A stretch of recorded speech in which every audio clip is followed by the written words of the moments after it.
Ano-ano yung mga dapat dalhin pag pupunta ka sa PSA para kumuha ng birth certificate?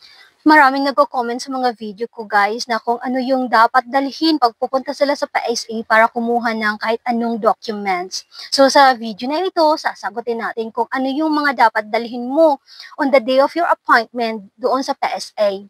For example, yung kukunin mo sa PSA ay yung authenticated na birth certificate. Yung unang gawin mo ay kung anong meron ka na valid ID na tinatanggap ng PSA, ipa-photocopy mo ito. And yun ang number 1 na gawin mo. Number 1 na requirement sa appointment mo doon sa PSA. And then yung number 2 naman ay yung appointment slip. Magsisend sila ng email sa'yo ng yung appointment slip. Either nasa sa'yo yun if gusto mong i-print out or ipakita mo lang through your cell phone. It's up to you. Yun ang number 2 na requirement or number 2 na dapat mong dalhin pagpunta mo sa iyong appointment doon sa PSA. And then, yung pangatlo at huling dapat mong dalhin ay yung photocopy ng iyong birth certificate. May mga situation na kinukuha nila yung photocopy ng yung birth certificate doon sa PSA and meron din na hindi na nila kinukuha. Kailangan mo pa din dalhin. Either kukunin nila o hindi, kailangan mo pa din dalhin yung photocopy ng yung birth certificate dahil pagpunta mo ng PSA, may form na tulad nito na fill upan mo. Dito sa form na ito, hinihingi nila yung reference number ng iyong birth certificate. Kung saan makikita yung reference number ng iyong birth certificate nung pumunta ako ng PSA with my experience, ito yung nilagay ko sa hinihingi nila na reference number. Dito mo makikita yung reference number ng iyong birth certificate. Ito yung ilalagay mo sa form na fill upan mo doon sa PSA on your appointment.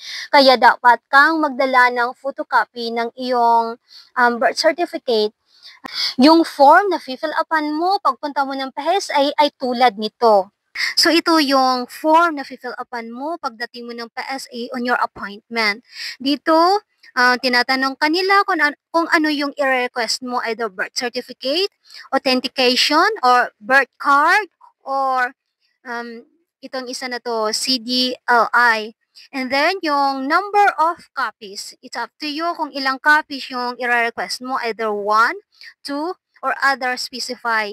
At ito yung sinabi ko guys na birth reference. Ito ilalagay mo dito yung birth reference number.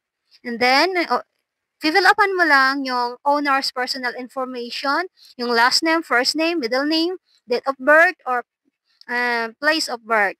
And then, dito sa baba naman, yung name of the father, and then, maiden name of mother. Ito yung fill upan mo na form pagpunta mo doon sa PSA. If sinumar naman yung kukunin mo, ito yung fill upan mo na form. Tulad din doon sa birth certificate.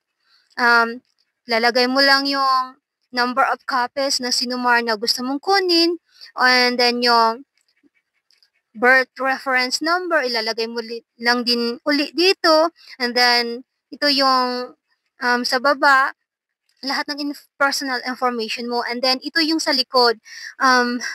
Either sa birth certificate, sinumar, or anong document, ito yung nakalagay sa likod. It's up to you if i-memorize mo yung reference number. But para sa akin, nung pumunta ako ng PSA, nagdala talaga ako ng photocopy ng aking birth certificate. Mahirap na pag yung kailangan ay wala sa iyo. Doon sa pagkuha mo ng appointment online, doon sa PSA, kung pupunta ka ng PSA, nagtatanong sila sa iyo kung kaano-ano mo ba yung kukunan mo ng PSA birth certificate.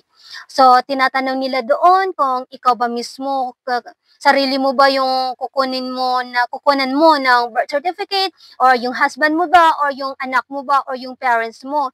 Pag wala doon, for example, isa kang tiyahin o tiyuhin or auntie-uncle, or kahit hindi mo ka mag-anak yung kukunan mo, ilalagay mo lang doon na authorized representative ka.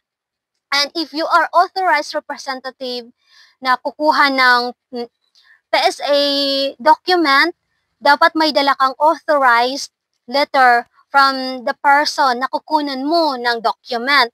Kung minor or kung bata yung kukunan mo ng birth certificate, doon lang sa magulang ng bata, sila yung mag-release ng authorized letter na gagamitin mo, ipapakita mo doon sa PSA. Yun lang ang dapat mong dalhin pagpunta mo ng PSA para kumuha or mag-process ng kahit anong document na gusto mong kunin, either sinumar, marriage certificate, birth certificate, death certificate, dapat meron kang appointment slip.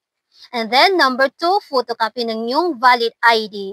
And of course, dalhin mo din yung original na ID mo. And if wala kang ID, meron talaga mga tao na walang ID tulad ko noon, pwede kang gumamit ng kahit anong document na meron kang picture at signature like barangay clearance or barangay certification, even police clearance pwede mong gamitin or NBI clearance. And then, huwag kalimutan, dapat kang magdala ng photocopy ng iyong birth certificate kasi sa sinabi ko kanina, ilalagay mo yung reference number ng birth certificate mo. And meron talagang situation na kinukuha nila para mas madali nilang makita ang yung record.